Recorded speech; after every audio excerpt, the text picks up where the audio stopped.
não julguem apenas pela aparência, mas façam julgamentos justos, tá?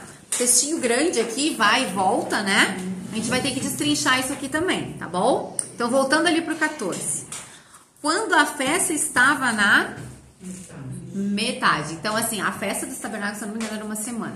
Então, quando a festa estava lá no meio da festa, tá? Por que Jesus escolheu o meio? Porque daí já tinha dado tempo de todo mundo chegar. Já tinha uma multidão ali em Jerusalém, certo? Ele não chegou logo no início e ele entra, então, no meio dessa festa, tá? E os judeus vão ter que se controlar para pegar. Jesus subiu ao templo. Ele foi direto pro templo, bem no meio da festa, que estava todo mundo reunido. E começou a fazer o quê? Ensinar. Ou seja, ele começou a pregar no templo. Agora imagina, o templo era o local que os líderes religiosos dominavam.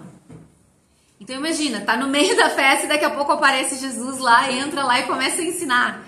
Eles devem ter ficado furiosos com Jesus. Furiosos. Às vezes não podiam pegar Jesus ali pelo pescoço e fazer alguma coisa. Eles não podiam fazer isso. Eles sabiam que o povo ia recriminá-los. Então eles tiveram que se controlar, tá? Daí Jesus começou a ensinar. E eles só ficaram olhando. Olha o versículo 15. Os judeus ficaram o quê? Admirados. E perguntaram: como foi que este homem adquiriu tanta instrução sem ter estudado?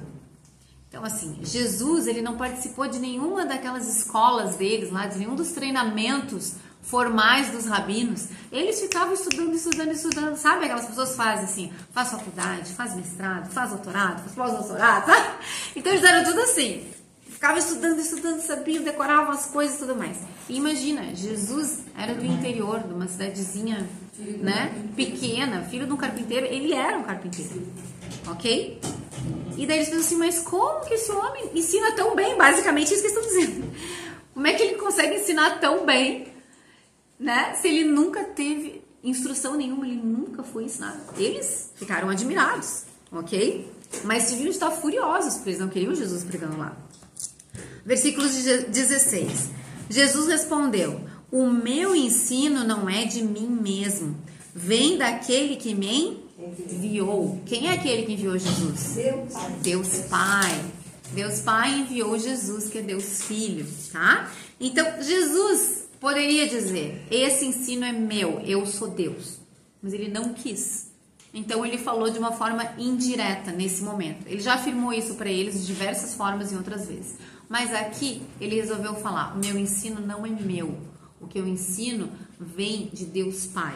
E aqui, gurias, uma coisa muito importante pra gente trazer pra nossa vida, tá?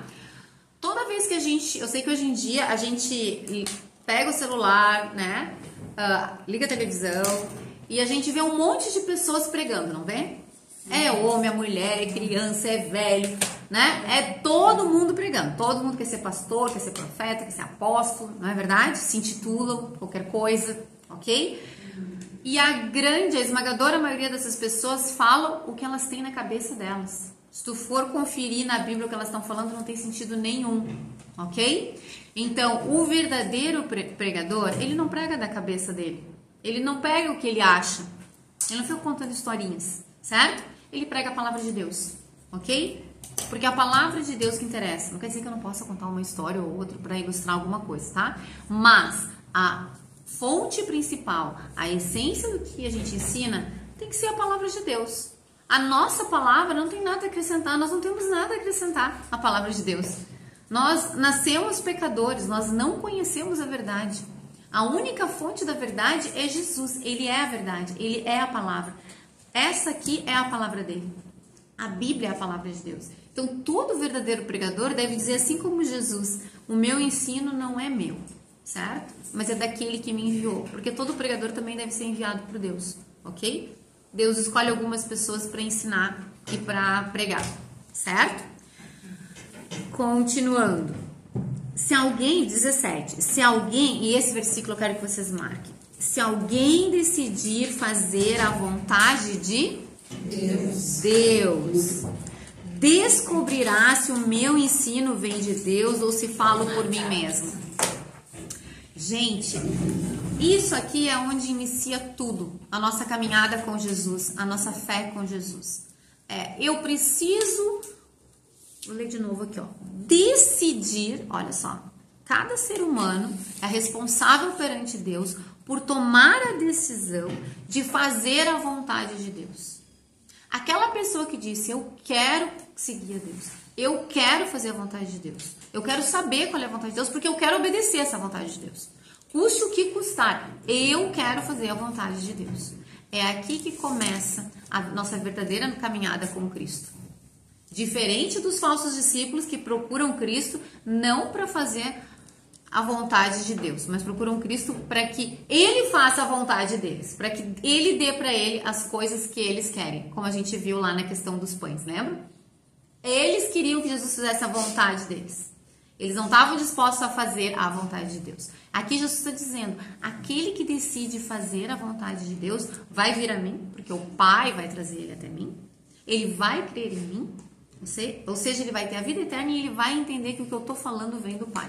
Mas aquele que no fundo não quer fazer a vontade de Deus, que não quer crer, e daí vai arrumar um monte de desculpa para não crer, certo?